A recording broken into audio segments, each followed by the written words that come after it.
Hey y'all, this is J Marie Booklets, and today I'm coming to talk to you about HIPAA. And for those of us in the medical field, HIPAA is the Health Insurance Portability and Accountability Act, and it was an act that was signed into law in 1995 by former President Bill Clinton. And basically what it does is it protects the patient's information, whether, when they go to the they go to the doctor, hospital, insurance company, physical therapy, anything like that. Anything that has to do with their medical information is protected. So let's say they're at the pharmacy. No longer can the pharmacist yell out, "Mr. Smith, your heart medicine is ready," because Mr. Smith may not have wanted everyone in there to know that he, has a heart problem. So that's what HIPAA protects. It protects like the identifiable information. So, that is the core of HIPAA. Now, there is a fine if you are found to have violated HIPAA. I was looking online, it's a range between $10,000 per violation to $50,000 to $1 million. So it's just a wide range, but do understand that there is a fine. So with that said, those of us in the medical field, we know better. Okay, we know about HIPAA. It has been drummed into us repeatedly every year. We have to do a CBL on HIPAA and things like that, and I just don't think there's any company in the medical field that you can work at and not know about HIPAA. So there are two trains of thoughts when it comes to HIPAA and you. The one is when you violate HIPAA, when you knowingly violate HIPAA. And sometimes, people try to say it's subconscious, but I don't understand how some of the things I'm going to tell you about is subconscious. So it's when you knowingly violate HIPAA and when someone tries to get you to violate HIPAA, okay? And that is something that we will face daily, where we violate HIPAA and someone tries to get us to violate HIPAA. Those are the two things that we have to watch out for.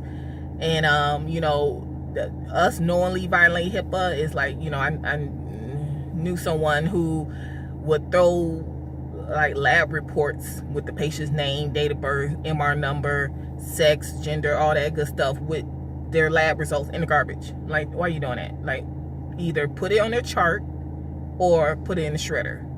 Like, you don't throw it in the garbage where anybody walking by can grab it, and you know what I'm saying, you just violated HIPAA. Or when they are using, say something was printed out and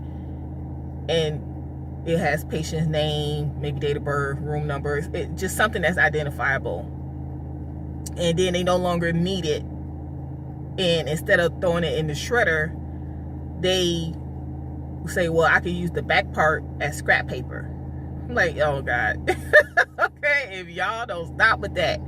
So, and then, so you're like, well, I can use the back for scrap paper, and then, another a visitor come up and ask you for an extension or a room number, and you write it on the scrap paper, and then on the other side is another patient's information. Like, yeah, no. Throw it in the shredder. Do not use look, it either goes on the chart or goes in the shredder. Those are only two options. Anything with patient information on it. On the chart or in the shredder. So that's when, that's when we're violating HIPAA. There's a situation where you might have a volunteer who they have a job to do, and their job requires them to, like, let's say they're gonna offer the patients magazines. So instead of going to the room and knocking on the door and saying, "Hello, I'm a volunteer, would you like to read a magazine?" You have some situations where they want to know the patient's name. So they'll come to you, ask you for a census, want you to print out a census that has the, and depend on your facility. I know where I work, it prints out the name, the date of birth, the gender, the account number, MR number, room number, the diagnosis, the doctor, all that good stuff. And they will want you to print that out, and it has your name on it, because you are the one that's printing it out. and give it to them so they can go, instead of saying, hello, I'm a volunteer, do you want to read a magazine? They'll knock on the door and say, hello, Mr. Smith, I'm a volunteer. Do you understand the difference? The personable first one, you just say hello. The second one, you say hello, Mr. Smith. I mean, I understand where that's coming from, but it has too much patient information on to be given somebody who is on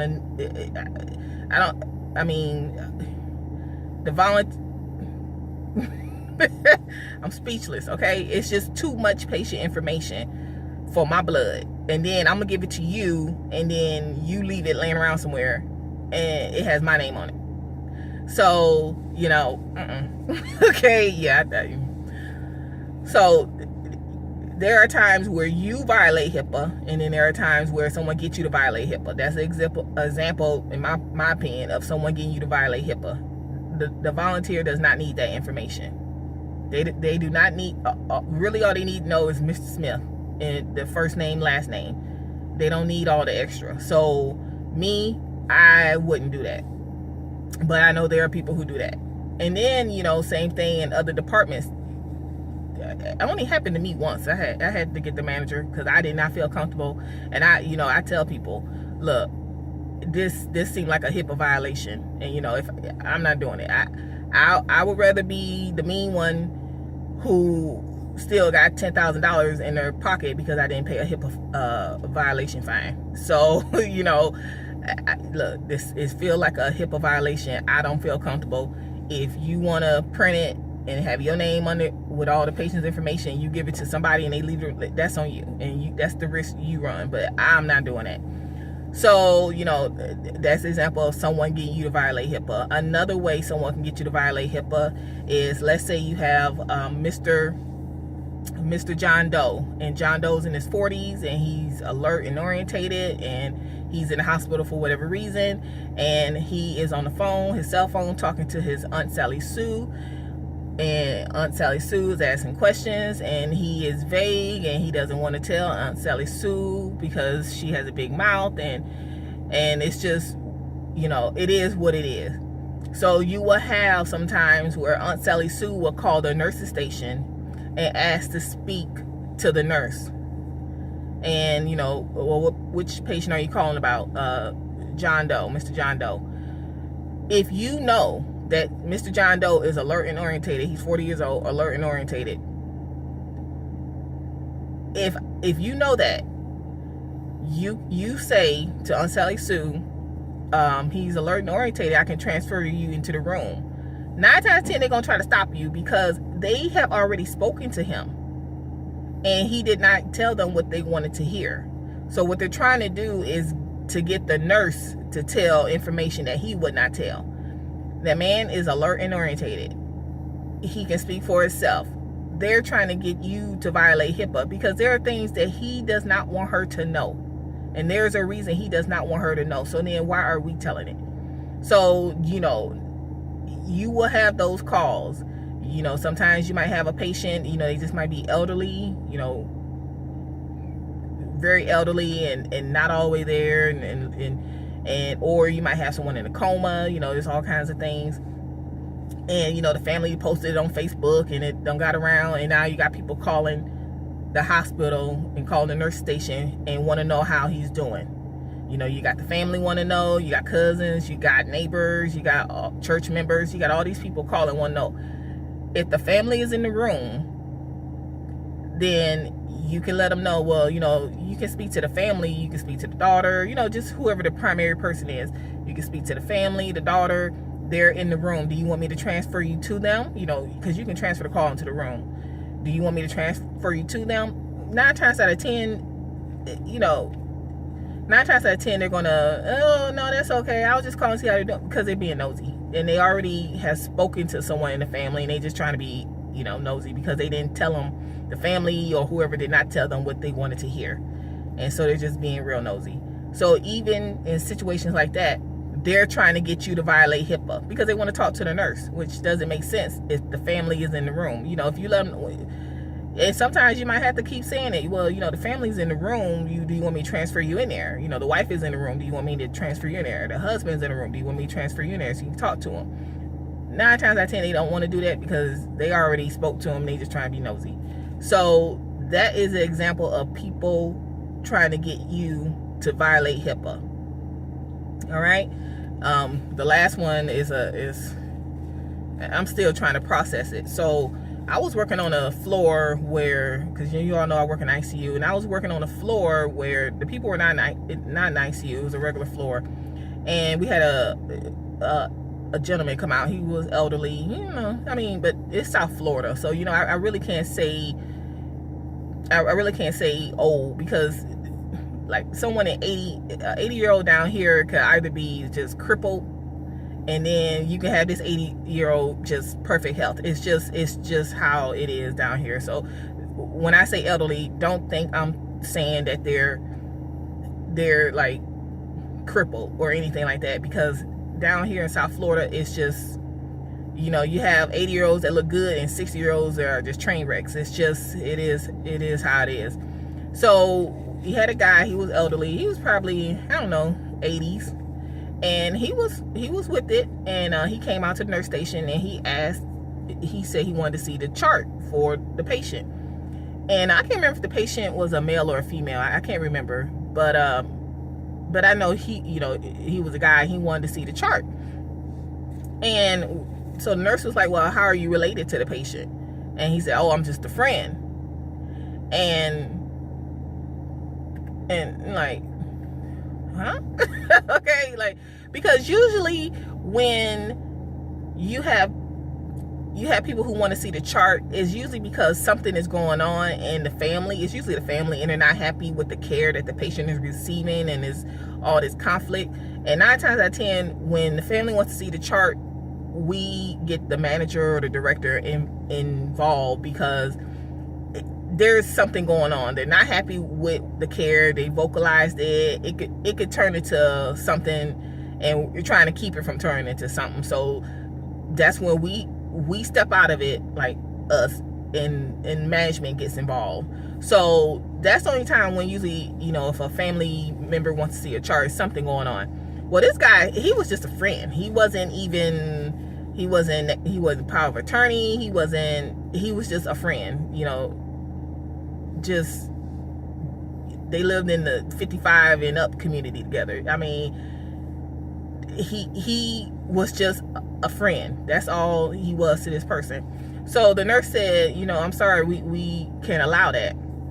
So then he got upset, and he was like, well, I'm a volunteer at the hospital up the road. I'm not gonna name names, but I'm a volunteer there, and I can look in all the charts. He can look in the patient's charts.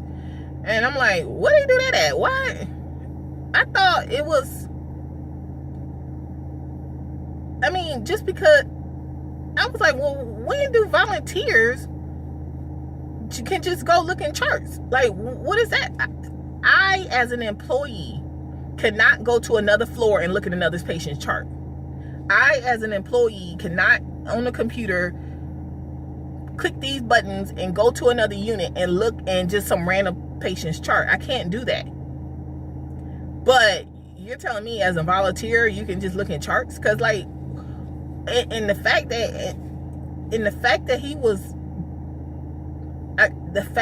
he thought because he can do that there, he was bold enough to come and try to do it at another hospital. I'm still perplexed by all that, because I'm like, how? Is HIPAA not taught to them? Is HIPAA not explained to volunteers also? I just did not understand the whole situation, and the fact that he was upset that he could not look in the chart, and like, don't go over there about them charts. Okay, don't you come behind this counter. So it's just one of things. Another way you can violate HIPAA is leaving paperwork lying all over the place, leaving charts open, leaving your computer open, and people walking by. It's just all kinds of ways that we can violate HIPAA, but also understand that there are people who will try to get you to violate HIPAA, and you don't do either. You always stay on guard. You guard that with your life. You guard it as if it's your information. So, one of the things that you know, sometimes like if a lab result is laying on the counter, I mean, it's one thing if they had it, you know, they showed it to the nurse set it down, the nurse got up and went that way, you know, what, and then, but as a huck, you should get up, and that's one of the things that I do periodically. I get up and I'll just go and just, you know, clean up the counters, because I look at it as if it was my information. Would I want my information laying around like that? Same thing when charts are open and there's no one there. You know, the doctor may have been looking in the chart and then got up and went in the room and then came out the room and, you know, just kept walking and not even thinking about it. Close the chart, put it back where it goes. You know, it's just like things like that, you know, we can do to safeguard the patient's information. So y'all let me know. Tell me some stories about HIPAA. You know, stuff you've seen at the hospitals you work at, and stuff you have done. I see you. Things you done you shouldn't have done, and you know, share some stories. Somebody try to call you, get you to violate HIPAA. You know, share those stories too. You know, don't tell no names or anything, but you know.